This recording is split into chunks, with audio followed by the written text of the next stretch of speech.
Welcome to the Dishy Dad, the podcast where culinary creativity meets captivating conversations. Stay tuned for delicious recipes, juicy stories, and inspiring guests. All served up just for you.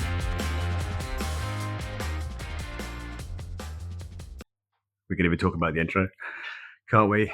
That's it. We're recording episode. Where are we, mate? 3, 2, 1. How are you? I'm all right, mate. Do you know what? We've had a bit of a mad couple of weeks. Man flu. We missed last week because we, as women would know, because men get ill a lot worse than women. And they say man flu is worse than giving birth, don't they? So I've heard that. We were out, weren't we? I can confirm it as well because with 5 children, I've been to like 5 births, and this, for me personally, as a spectator, this is definitely the worst part of them. I don't understand what all the fuss is about with women giving birth, to be honest. It's, pop in hospital, pop a baby out, you go home. Get to lay down. We have to lay in bed for 2-3 days, being unwell and feeling a little bit down. You know, a little bit of a chesty cough and stuff. I know. And the medicine for a man flu is terrible. Like, I had to go and get nasal spray, which was £7. I had to go and get like flu tablets, which is £5. That's like usually double digits. Before you know it, you spent 40 quid, mate.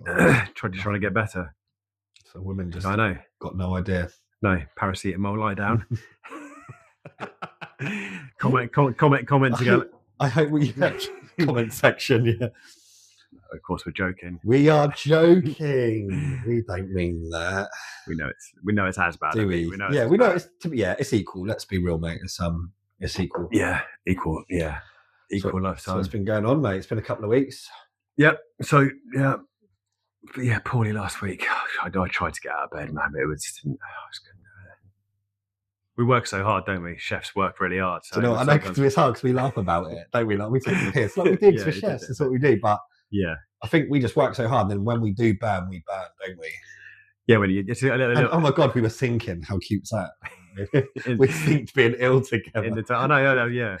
Well, yeah. Women sink periods, and we sink sickness. Sickness. That's what we do. So that's exactly what happened. When I took the kids to school thinking I just can't cope. I'm like, this is the end. Will I make it till tomorrow? And then I went to text you saying, did you die, mate, or was you sort of close? Flatline for a minute or two.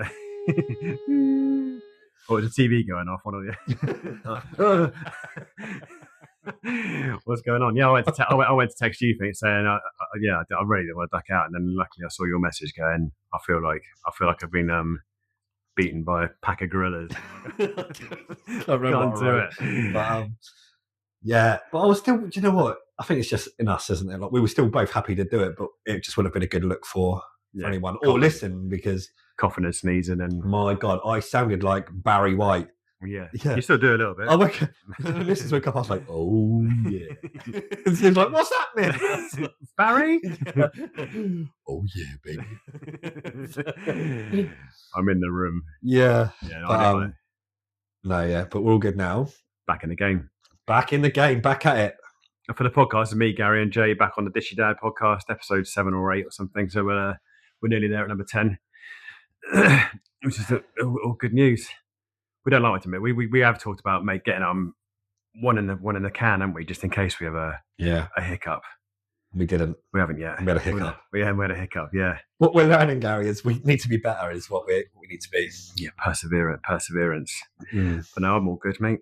I'm all good. I've had to be very busy this week. Probably Winchester, when it gets sunny, everyone's on the M27 down to Bournemouth rather than heading into town. So yeah, I don't think people quite because I hear people all the time. They go, "Oh, I come past your place all the time. It always looks busy from the outside." I'm like, you just come at the peak time. There's so many other times where we need to be busy, but we're not. But people just assume they see it's a bit of a busy. And with catering, there's always confusion now. When you're really busy at weekends, everyone always thinks you're doing well, but they don't take into account the 5 days in the middle that. It's always like the saying is, obviously, if you can be busy on a Monday, you sort of made it, haven't you? But it's not. I say that we had a good Monday. Like for people that don't know us, we are Edison's. We are a. It was quite. A bougie town centre coffee shop. It is a bit bougie. I don't know how to say it, but I guess it is a bit bougie, isn't it? Yeah, it's nice. It's a nice place. It's a nice location. Nice place. It's not nice a huge amount of covers, but beautiful artwork on the walls. Some plants and some art, high ceilings. It's beautiful, but Yeah, we're in a good location, I think, to town. Obviously, it's very historic, this area, isn't it? The last one we done was at the Titanic, wasn't it? Yeah. Yeah. So that's just one of another business which is just behind us, pretty much. So yeah, but no, we tell you what, we sometimes do get shocked, and it's hard with us because the cruise line is in and out and stuff as well. It's one of them. You could be quiet, okay, or absolutely slammoed. Yeah. So you always, obviously, naturally, you have to mindset and just prepare for greatness and prepare for busyness all the time.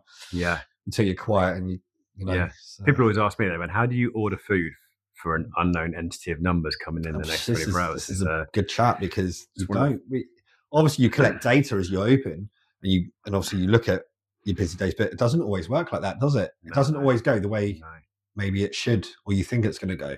Yeah. So, like you said there, naturally, of course, most restaurants are known to be quiet on Monday. Everyone's back to work. It's all back at it. The life carries on.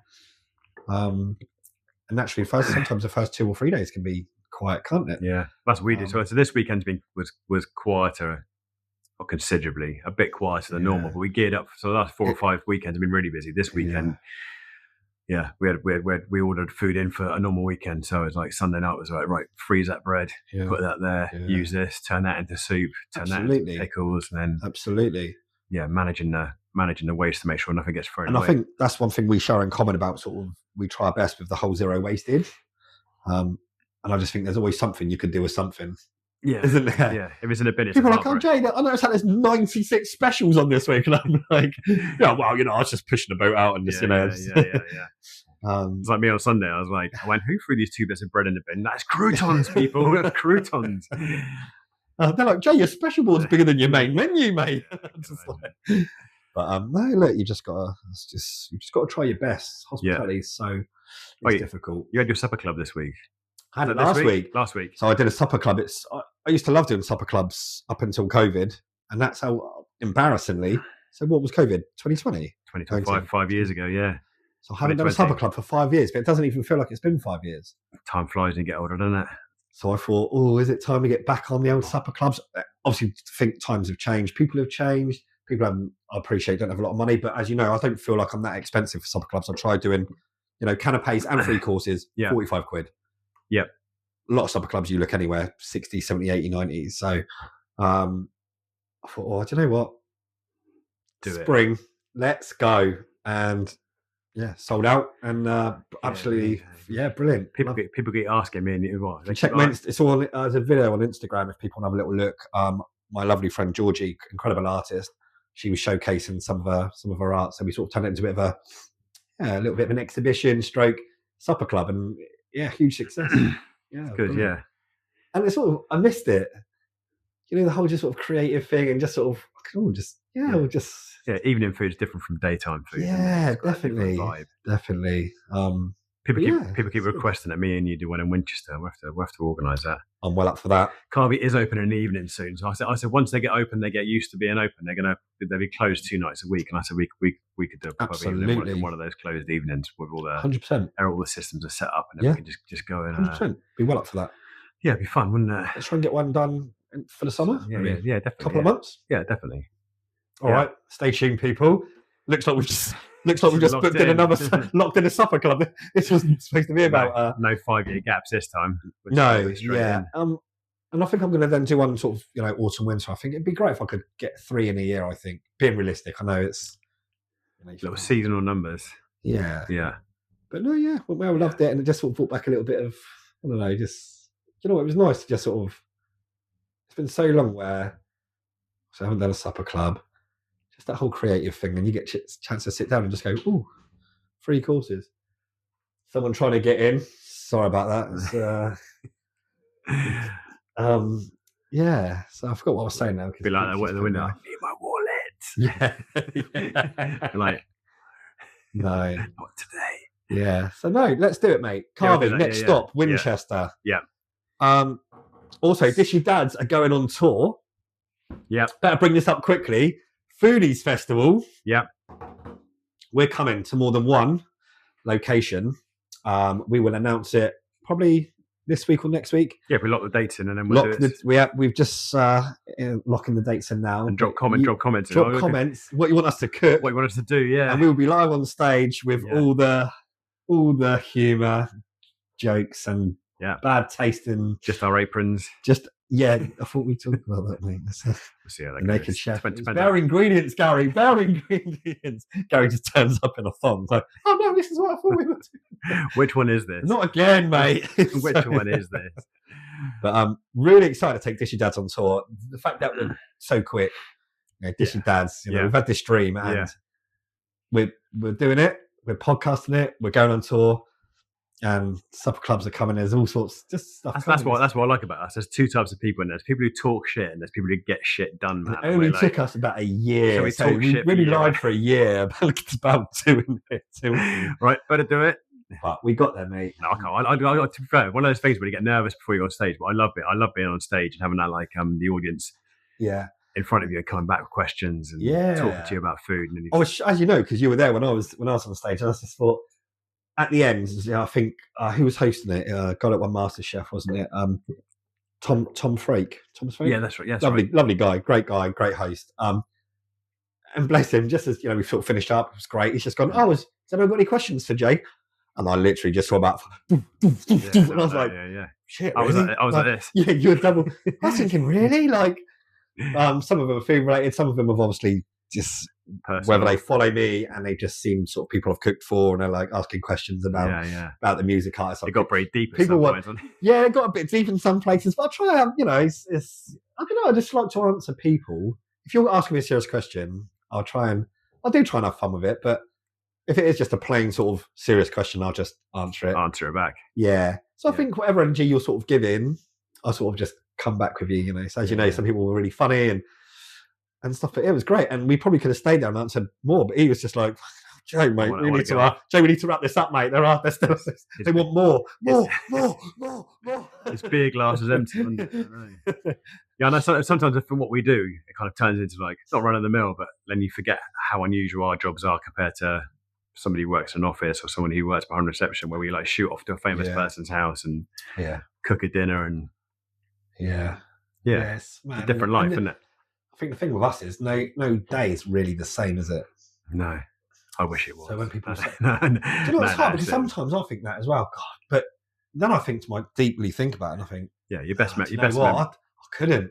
I don't think I really could. No. I think it sends you a little bit crazy. If it's very repetitive of the same thing. Yeah. It's like going back into a Michelin kitchen. You just got one job to fucking. You're the shallot dice. Measuring the fucking 1 centimetre. 1 centimetre. All muscles to be 3 centimetres long. I do remember when I left school, all my friends going, I'm going to work in an insurance company. I was going, what do you do in the insurance company? I went, you sit behind your desk on a computer. I'm going, how long? They went, till you retire when you're 65. And I was like, that is not the path I want to take. So looking back, all my best memories have come from the industry and stuff. And it's a bit like for me, it's about having loads of different chapters of your life. Yeah. And move quite a lot. And you think, in that stage, I was doing that. Also, I was just thinking out loud. I think we should reward some of the listeners. If anyone happens to be around on the dates that we announce of the Foodies Festival, I think we should give away some free tickets. Yeah, right. We'll do that. Yeah? Yeah. Let's give 5 pairs, so 10 in total, but in pairs, obviously. Yep. 5 pairs away to anyone. Anyone? Is there anyone out there? Anyone there? No, I just think, it'd be nice just to sort of give back. So look, how are we going to do this? Do we just get them to... I reckon, we do an Instagram competition, can't we? So if you listen to the podcast, you go on Instagram on our Dishy Dad profile, and then we'll do some what was the code word for so we know people have listened, so they know what to message. Yeah, what to message. If I say hairy nipple as a password, is that okay? Hairy nipple is now officially the code word. If you want a free tickets, comment hairy nipple. Comment hairy nipple, and I don't know if I do this. It was just in there. And we'll drop you an inbox and we'll sort out tickets going forward. Yeah, be a good one, wouldn't it? Yep. All right, there'll be a selection of dates to choose from.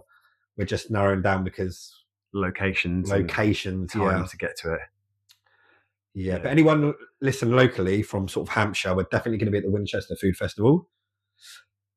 From people who are further afield in the UK, we're just sort of tying the loose ends up now, so we'll definitely have that locked in by the end of the week, I reckon. Yeah, because a few Glasgow and Edinburgh ones, weren't there? It was a bit of a mish. I just think some of the way that the dates are, because I think there's quite a few dates. They're like 20 dates. Or 20 days, 20 weekends, isn't there? So was it? And obviously like with businesses and... it's coping with that. It's coping with everything, isn't it? Like you say, how can you be in Winchester one day and Scotland the next day? I know. But we're figuring it out. We're just tying up the loose ends. But we'll lock it in. Right, hairy nipple, hairy nipple code word. We'll probably be on stage. Go, anyone here with the hairy nipple code word? And everyone's gonna go. Or does anyone here because of a special word? Does this mean anything to anyone? Like, you're gonna get yours out. Security are just like get him off the stage. He's had too many beers before he got on the stage. Really excited, mate. We could do like a ready. We could do like a ready, steady cook kind of thing. Kind of that's a duo kind of competition. It's already formatted, isn't it? Or we could do I do a starter, you do a main, or something like that. Yeah. We'll think of something that's fun. We'll think of something. Yeah. Or you could just do it and I'll just talk. Improv. Right, here he goes again, trying to mirror Poirot. Yeah. We'll have fake fingers coming off the stage. Like, obviously, you get about half an hour, 45 minutes tops on stage. But the whole point is, it's something that people want to go, well, I might try that at home. Yeah. Something out of the cookbook.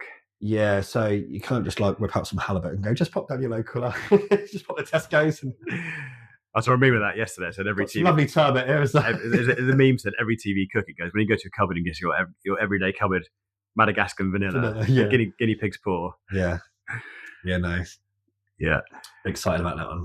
But yeah, we'll keep that updated, won't we? Yeah, that'd be fun. It'd be better doing it as two people, wouldn't it? Yeah, I pressure so. When you're on your own, you're like, oh, yeah, like obviously, as you know, like we've both done them on our own, single, separately.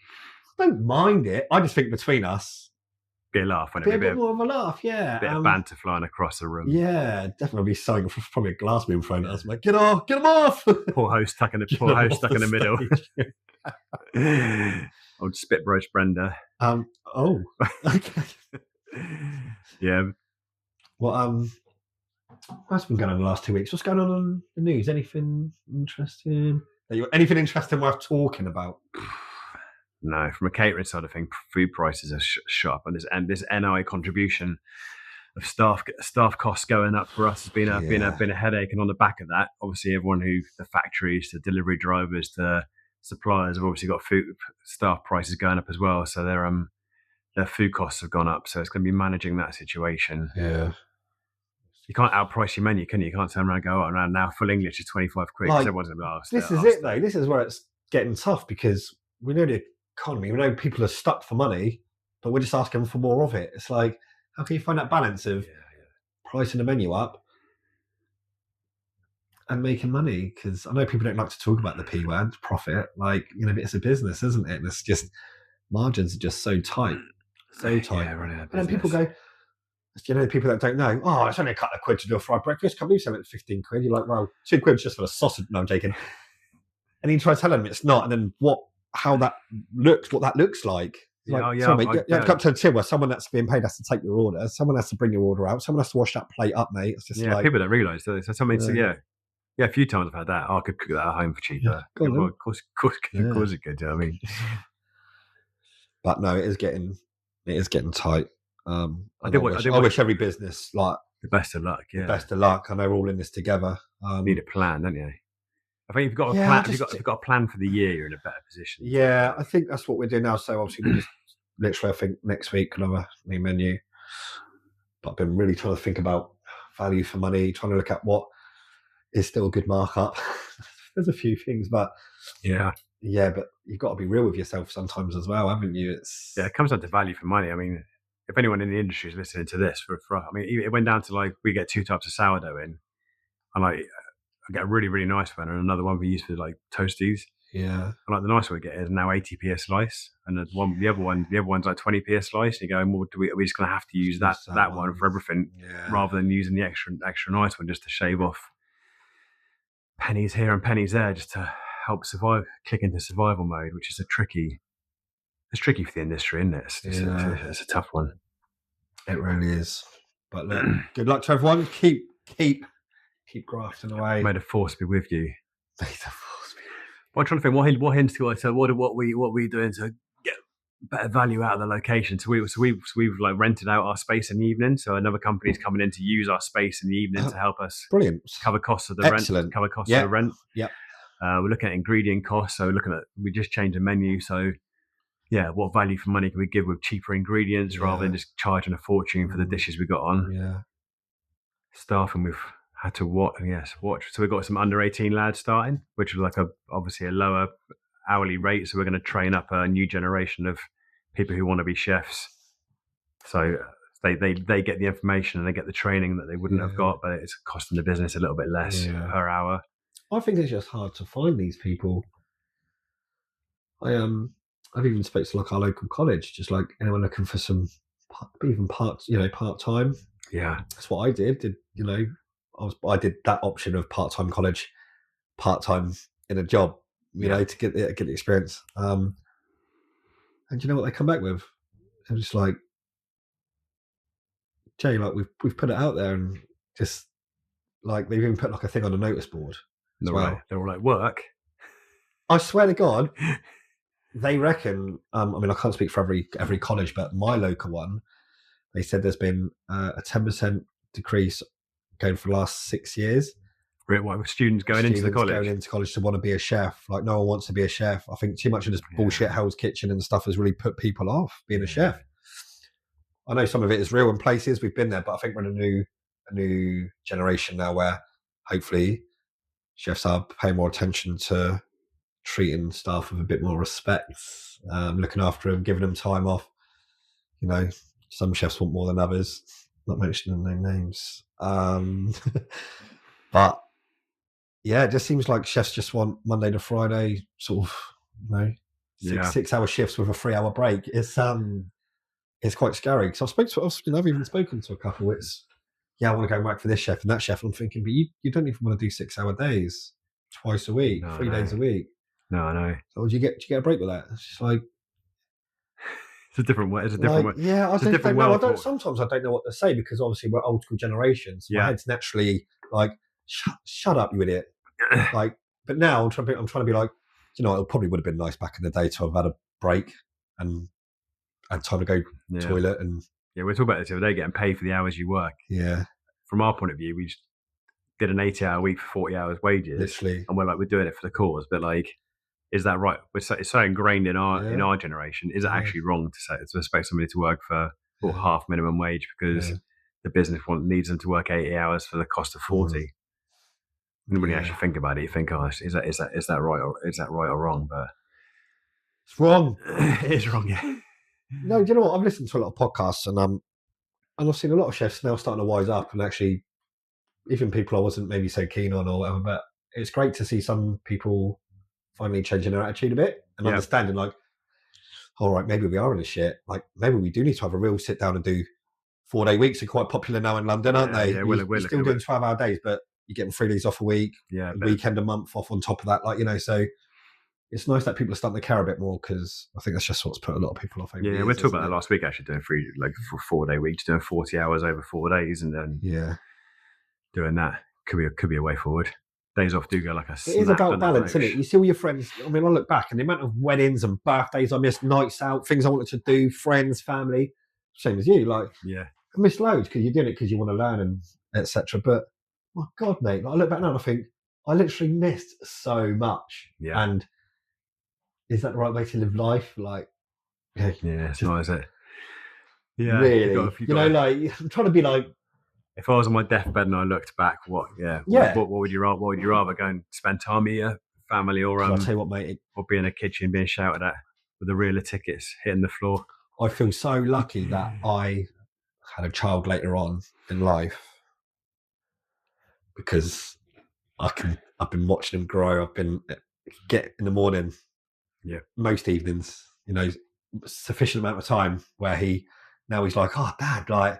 he's only 70 months, but you can see it in his face, like, you still here, mate? Like, you can go. It's all right, Dad, I know you're busy. And he's just like, bye now. So he's always like, yeah. See you later. Yeah. And I'm like, I'm still talking to you. Yeah, bye. All right, we'll leave it there then. We're done. So I feel very lucky that, because I know a lot of dads miss out on that. Miss out because dads are always grafting, and the mums obviously, I know it's just the way it's been like over the years, and men go out and graft, not even necessarily cooking, just go out and graft no matter what job they're doing, and they're normally out before the baby's awake, sometimes come home when baby's in bed, and they miss a lot. But men don't really get I don't know, not all men get the respect that they deserve for missing all that time, but making sure there's food on the table, roof above your head, hot water, food in your belly, like, so that's what we do. So it's big shout out to the guys out there and the women, because maybe it's the other way around in some cases, but sometimes it turns shout around. out to everyone out there grafting away to do what you got to do to make ends meet. Because and happy Mother's Day for last week. Thank you. Does that mean that we can, like, you know, is that for us or just for Mother's Day? Yeah. So what happens now? Mother's Day. Well, in my house or in general? No, like, seriously, what if you know? I don't know. Well, I was talking to the Nepalese lads about Mother's Day. So what's it like in Nepal? Because there's the end of April. It's a massive big affair, and I said, well, it's the same in the UK, to be fair. And then they said, what's Father's Day like? I went, all right, there's your card, have it. Literally. And so it's like there's a bag of minstrels. Yeah. There's no cream tea and a bottle of sparkles. Yeah, you know, we don't wine and dine, do we? I know. Bless my wife. She's working on Mother's Day. Was she? Yeah, she's going. And you have to, what? Isn't that the day you got up at 5 a.m. on? Is it? Maddie, is that Theo's first game for Saints in the academy, wasn't it? Over at Swansea, wasn't it? Is it Swansea? Oh, so he's obviously on trial. If you've been listening, Theo's been on trial at Saints. He's 11. He's a goalkeeper. And last week was his first game, and it was on Mother's Day. It was an away game, and it was Swansea. So three and a bit hours away there, 3 and a bit hours way back there for a couple of hours. Yeah, it's a long day. So like Maddie in the car, it's like 5 a.m. You're like, happy Mother's Day. She, bless her, do you know what? I love her. She appreciates what was happening. Like, you know, her son's just, you know. Yeah. So, you know what we did on Saturday? I had a bit of a like. Oh, did you? Yeah, nice. I just tried to like make her feel a bit special and stuff. So I made her do the washing up and do some laundry. Said thank you. Yeah, absolutely. Keep it. Made her do it. Keep the great. It's Mother's Day. Do you fancy doing an extra, a couple of extra loads of laundry tonight? Yeah. I need some aprons doing. Yeah. I'll fold it. Happy Mother's Day. I'll spoil you. It's like 1970s dad. This would be Dishy Dads in the 1970s. Could you imagine that? So it's lovely. So we had a lovely day out in Swansea, to be fair. Theo got man of the match and saved the penalty. Oh, nice, mate. So, great debut. And then, come back again. And by the time we got back, it was 5:30. Okay. Left at 6:30 in the morning. Yeah. Got back at 5:30 at night. Who did the driving? We went up on the coach. Oh, did you? So, the players all go up on a coach. Yeah. And they just said, look, do you know what? There's space on the coach if you just want to leave your car at Staplewood, like Saints training ground. Yeah. And just jump on the coach. Okay. All right. So went up, and obviously Theo, you can see all the academy boys, they're 11, but no one wants their parents sitting with them. So they all like go to the back, and all hanging around, as a team. Yeah. And we're all like at the parents, like front in the middle of the coach, like can't even, not even allowed to look at them because it's that, they all think they're little adults, don't they? Who do you think you are? Yeah, literally, they just, they just grow up so quick, don't they? And so no, we just, but we get it because I remember being young and I played for Saints when I was a kid. And you always, you feel like an adult, don't you? Not walking in with me. Like, I'll go in myself. As soon as you get to the car park up, and he's like already out the car and see one of his mates walking in. He's like, I'll run in with whoever. Like, you don't even want us going into the dome where they train together. Like, we've got to walk way behind or go get a coffee first, then go in sort of 5-10 minutes later. So there's, and then when they finish, he walks out first, and we've almost got to wait till he sort of. With your head's down. Yeah, literally, like, yes. I'm with him. Yes. Yeah, no, look, bless. It was a good experience. We're really proud of him. I took my holiday last year. I dashed to Cardiff or Swansea, or where the passport office. So it's my 50th birthday last August, and the wife books it, and then we get the passports out, and our kids' passports are out of date.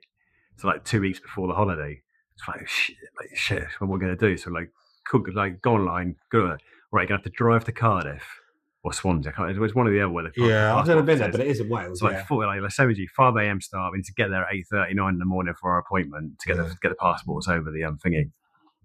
Drive up there. I think it's like 7 days before we fly. We get up there, queue up, go in, sit down, do all the stuff. Say to the lady, right, there's a photograph, says all the documents. Yeah. We all good? So she goes, yeah, all good. So right, thank God for that. Like, we'll get it in the next 5 days. We'll get it in the next 5 days. Drive all the way back from Cardiff or Swansea, wherever it was, back to Southampton. Get a phone call. Oh, it's just Mr. Morton Jones. Yes, yeah. We haven't got any documentation to prove you're the real father. I just literally drove to Cardiff about an hour ago and gave her all the documents. Oh, she hasn't ticked the box on the screen. You're going to need to send your passport off and their birth certificates to prove you're the father. No. With 5 days to go till we go on holiday. No. So I'm going on the phone going, literally just done a 8-hour round journey to Cardiff to avoid the situation. So we do that. And like my missus is like going nuts. What do you mean you have to send it? I said, where are the birth certificates? I don't know. I don't reckon, you know what I mean? Like somewhere in the house. So me and her are like, our tempers are fraying, and we're going, where do we keep this? Found it, recorded delivery, posted it off, and the passport came out a day before we flew out on holidays. Stressful week, man. But that's my driving to Wales. Jesus, you can't believe it, can you? Like you're like, oh, she forgot to tick the box on the screen. You're going, I've just done an 8-hour round journey just to get this sorted out, and then bam. Yeah, stressful. So it's like, what do we do? And then my court case came in from my ex-wife, and that was the day after we went on holiday, so I had to fly out a day later anyway to go and do the court case. You're thinking, you could write it. Is it doomed? You're like, the whole year. So you'll get a court date in the next year, and then it came bam the day after you're supposed to go. You couldn't write it. I know, mate. I know. The court said to me, they went, you can change the date. I went, perfect. And they went, you'd have to contact your ex-wife and get her to agree to the date change. I went, I'll see you on the 29th. Okay, she wouldn't have done that, would she? So she wanted to change it. Oh, no, mate. I know. Passports. So now I've got a nice little folder. Birth certificates, passports, little reminders on the phone for keeping it organised. You're growing up, mate. Oh yeah, I'm a real man now. I'm a real boy. I'm a real boy now. I'm a real dad now. Oh, mate. Kids okay though? Yeah, they're right, mate. Yeah. Arlo's got a bit of a cold at the moment. Has he? Yeah. Did he catch it from you? I'm assuming so. Yeah. His boy flu, the same as man flu. He's got a little cough and like, when you see kids like that, it does. Yeah, it hurts. Yeah. Because you just want to take it away from them, don't you? But he's all coffee and snuffly and. Yeah. But in Spain, they got a tube, like a coily tube that they put up babies' noses, and they go up the kid's nose, and like the phlegm flies towards your mouth. You just have to take your mouth away just in time. It's got like a little mesh on it. Man, it's the worst thing. It's one of the most disgusting things I ever saw. Because like when my ex-wife is Spanish, and my 2 kids, my 3 kids are half Spanish. Gary, just because she went to Benidorm once, you can't say she's Spanish. What if I told you about lying? That's why I vote for Brexit, mate. No, I'm joking. Joking, kids. It's different cultures, isn't it? I went, kids, poor kids, they can't breathe through their noses. And I was like, I could see from Ghostbusters. I was like, what the hell's going on? Slimer. Yeah. You're gonna call. Climbing towards your face. Oh, man. Yeah, I know. But at least it's spring this time of year. When I went to North Wales, I was there for 4 seasons, and March, April was always, when the sun came out, I drove up to North Wales, and that was the start of the season. So this time of year always reminds me of going back up to North Wales. Lovely spot. Did you like it? I did like it, yeah. Let's go surfing up there. You surf? Yeah, I used to surf, yeah. Did you? Yeah. The day I sold my surfboard was kind of one of those heartbreaking days. I mean, it's like, it's been in the shed for like 5-10 years or probably 10 years, and like someone comes to buy it, you're like holding on to your youth and hanging over. I imagine, right? I went surfing with a South African guy, and it was pissing down the rain. It was freezing cold, but we said let's go surfing because the waves were really good. Went surfing, climbed up this bloody cliff because it's called Hell's Mouth near Abersoch in North Wales. Climbed up this cliff, holding the surfboard. It's like a really good spot. The wind's blowing the surfboard, so you're literally like flying off. And then we got to the top of the hill, and like our feet are freezing from the seawater. And he goes, put them in cow pats. So like there was like a couple of steaming cow pats because all the farms at the top. So we stood in these like wet cow pats to keep our feet warm, holding our surfboard, and like wind and rain coming past us, like warming our feet up in like warm cow shit. And he was South African. This it's almost unbelievable. It was almost unbelievable. If I wasn't there and saw it, and this sheep walked up in front of Dave, the South African guy, and he looked in his eyes, and he goes like this, Dave.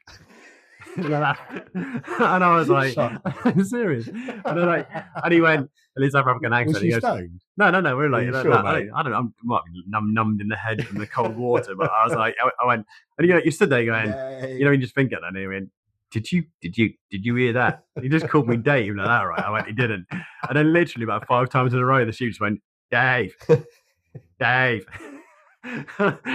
was it. And we're down a pub late that evening telling everyone the story. And no one believed this, but it was I swear to God, it's true. It was before mobile phones. If they had a mobile phone, I could have whipped out the camera and got it on video. But it's just hilarious.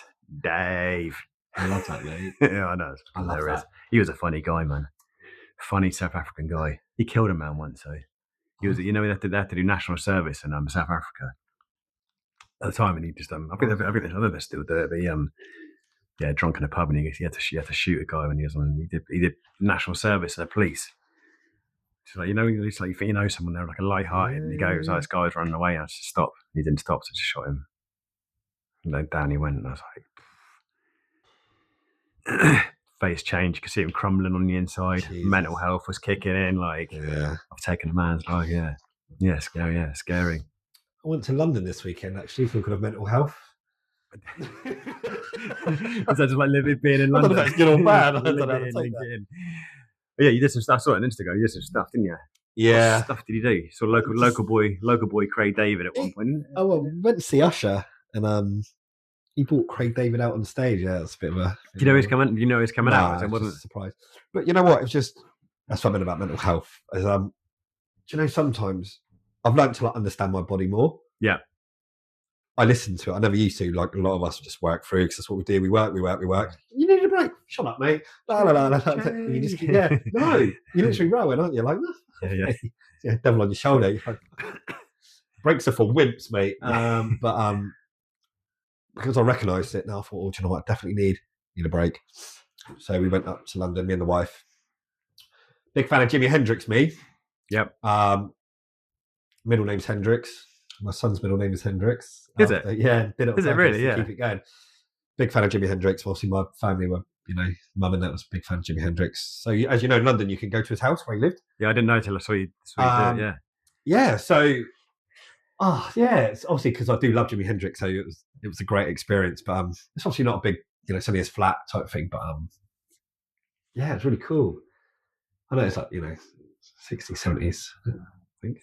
Must be 60s, late 60s. Obviously just hippie right type room, but just. And it was where he actually really lived. Yeah. Yeah, and before that, a few centuries before that, God, I'm a bit embarrassed now because I look like an idiot.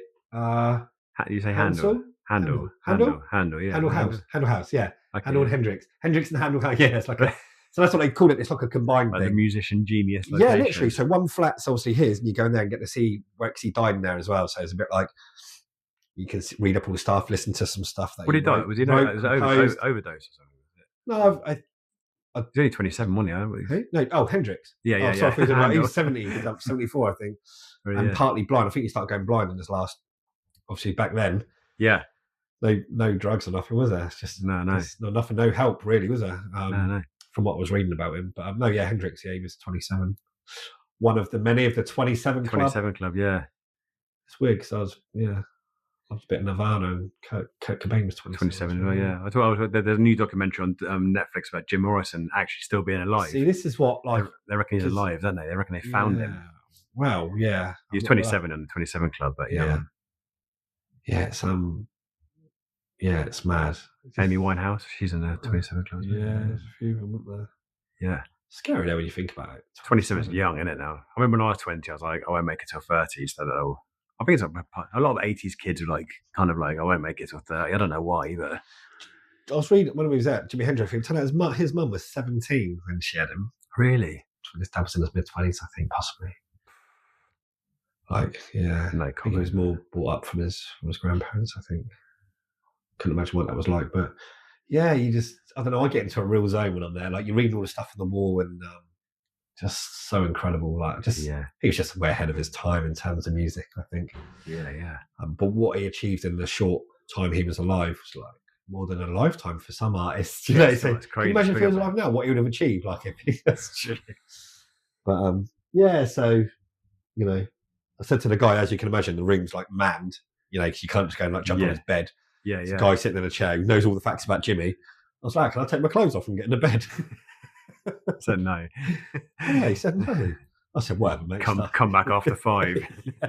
Weekends only. No. Yeah.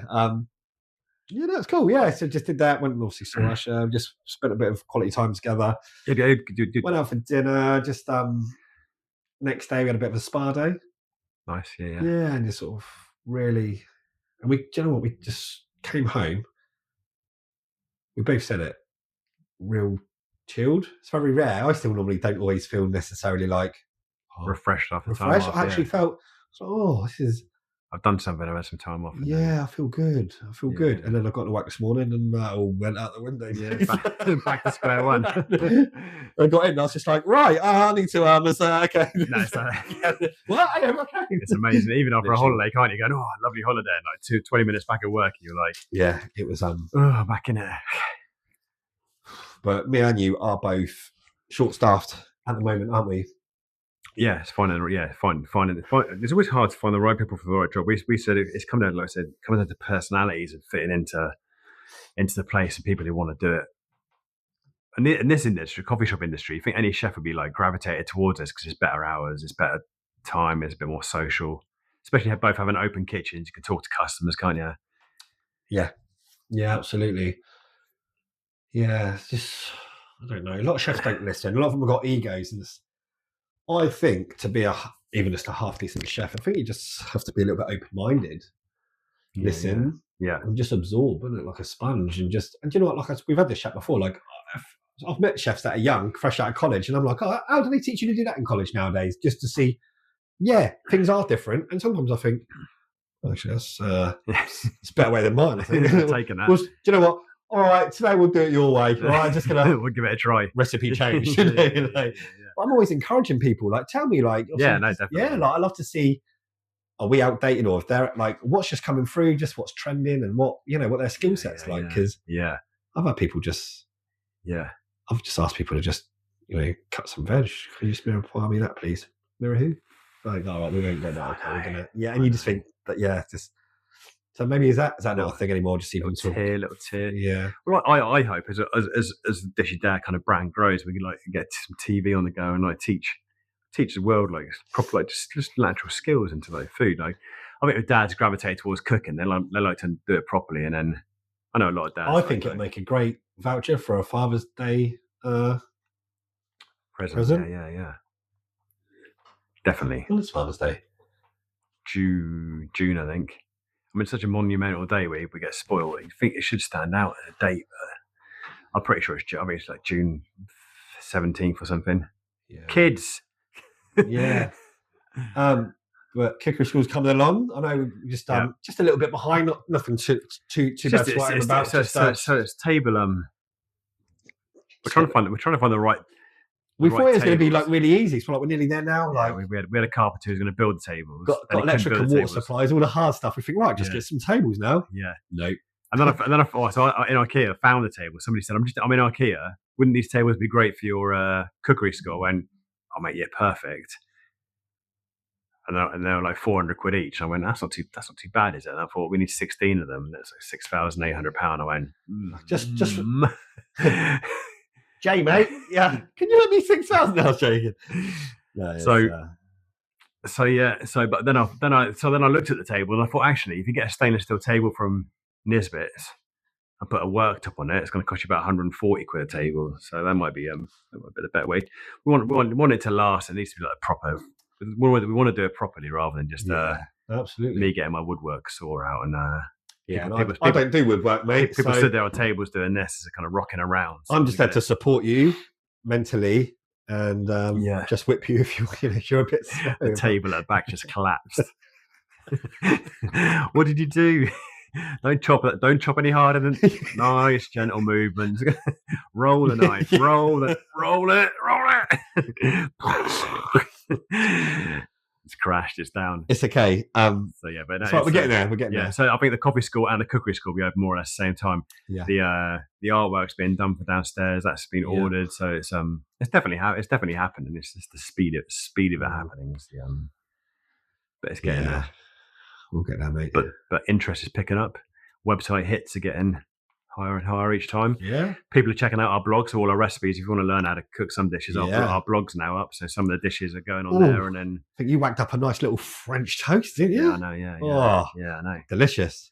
It's a nice one as well. Yeah. Would you say that's one of your top sellers? Top sellers. Yeah. So I stole the idea from Dwayne Johnson. I was watching The Rock cook his like cheat day breakfast, and he had like brioche, egg, cream, cinnamon, sugar, soaked the bread, fried it off, and I was like, give that a go. So we did that, and then on the new menu we've got a peanut butter crumble on there. So we make like a crumble mix. We get a 3-2-1 of like flour, butter, and sugar, but we replace the butter with peanut butter. A little bit of sea salt to add that kind of Moorish flavor, and then we get jam, peanut butter, brioche, jam, peanut butter, brioche, jam on top, peanut butter crumble, fresh raspberries around it. Sorry, was there jam in that? I didn't quite catch that, mate. Jam.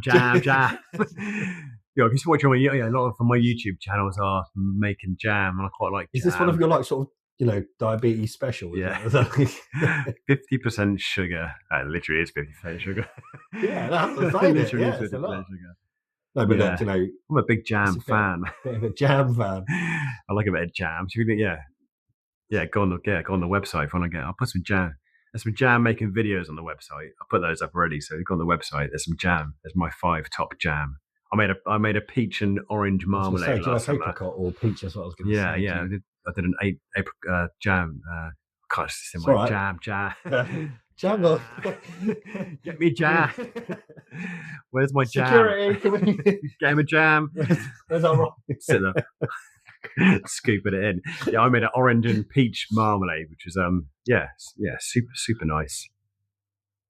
I try not to eat bread though, so if I have jam on toast, it's got to be sourdough. Sourdough now, and I love toast, but I know I love sourdough. I blow up like a bloody balloon when I have bread now. Such annoying. I still love sourdough. I'd be raging if. What would you say is if there's one thing like for me it'd be lactose intolerant. Someone said to me like doctor said like you're lactose intolerant. For me, not eating cheese would make me cry. Hello, this is live. Oh, is it live? Do you want me to? You can come in. Yeah, I'm more welcome to come in. How are you? Yes, very well. My manager. We're talking about jam. We're talking about jam at the moment. Talking about jam. Jam. Yeah. I'll make a lovely peach and orange marmalade, which is I made one last year. Really he loves his jam. Like he's got. Do you know some people like drug addicts? Some people drink a lot. Gary's his jam. You're like, you'll see he's got a suitcase with like needles in, but it's all jammed up, mate. Yeah. I know. I know. We had strawberry picking last year. My kids were like, all these strawberries. I was like, pass them over in a pan. That was it. Yeah, sugared up. Chucked it in. No, I used to do. Well, I've got it. I'm going to have a look at in the garden tonight. Rhubarb. Yeah, I'll rhubarb. Rhubarb. Gin. You want a drink? Sorry, sorry about Maria. She likes a drink. Rhubarb jam. So you got jam on the mind. You've got gin on the mind. Gin and jam. I wonder you probably put gin and rheubarb in jam, couldn't you? I wonder if we get a rhubarb gin jam and tonic. Rhubarb and gin is amazing. Let's try that. Yeah. In jam. Well, looks like we can be making some jam next week then. Yeah. Have a jam off. Jam. Yeah, we do. All right. Sounds Sounds interesting. yeah. Right, back to smoking. Yeah, back to you. Right. Sorry, that's just one of the local beggars. That got me thinking. I used to make a gin and tonic sorbet, so I wonder if you could you get gin flavour into a jam? Would it be nice? Cocktail smoky in there. Dishy Dad's cocktail jams. Do like a daiquiri. I used to, when I had a burger joint, did a lovely bourbon jam. Did they? Yeah. Bourbon and bacon. So I know it's like, it's nice. But you get that right. It's all about ratios there, but I like to know that there's a bit of kick in there. Just a little bit, just enough. So, because sometimes you have them, they're just nice and they're just sweet or a bit of saltiness. For me, I really do sort of make sure that it's in there. Yeah, it's in there. Yeah. But I did it at work once. We did what did we do? We did a cider granite or a gin and tonic granite. Well, I sort of froze it down. It went on to like a pre-dessert. I got smashed, man. You just don't think how much. It's obviously still alcoholic, isn't it? It's just frozen. Yeah. So I'm stood there in a hot kitchen, another spoon of that, another spoon of that. Yeah. Yeah, it's nice. I think I've still got that recipe. If I have, we'll get it up on the blog. Yeah. Especially in the summer, if you've got a barbecue on the go and you just want to look cool and have some bourbon bacon jam there just to get a big dollop of have you got we're going to do a barbecue. Some nice smoky cheese or something. I'll tell you what, mate. Yeah. So you were saying about was lactose intolerant be your worst? Yeah, sorry, that would kill me off. Yeah, I'll be gutted. Like I need cheese in my life. Yeah, I need cheese. Yeah. Oh, there's vegan cheese. Fuck off. Not. It don't even come to me at that. No. Yeah. No. I think someone's trying to hug me. I'm not sure what's going on. It's my manager. No, well, you can come in. That's right, mate. Is it this bag? Is it this bag? Oh, you got it. Is that the one? He looks good with it, doesn't he? Right. Yeah. Over my shoulder. That's right, mate. Yeah? Yeah.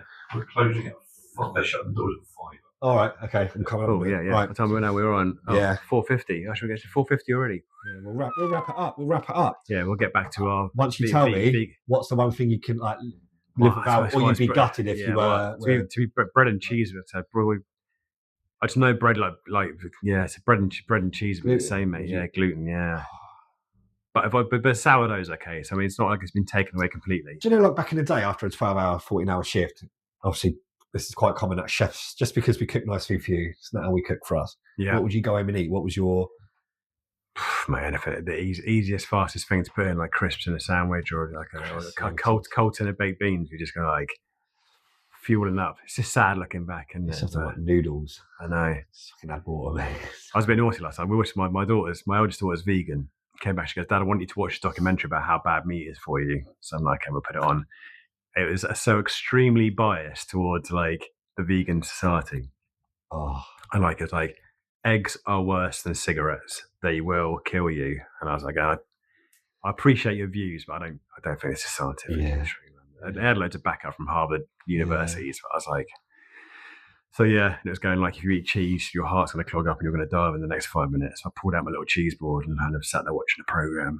I love a good cheese, man. So to Mrs. If I die, just raccolette me up. It's the way I would have. Raccolette's delicious. Yeah, just the way I wanted to go. Yeah. I just love. Do you know what? I know, like just cheese and crackers. Man. I don't know. I just love them so much. Christmas is great for that, isn't it?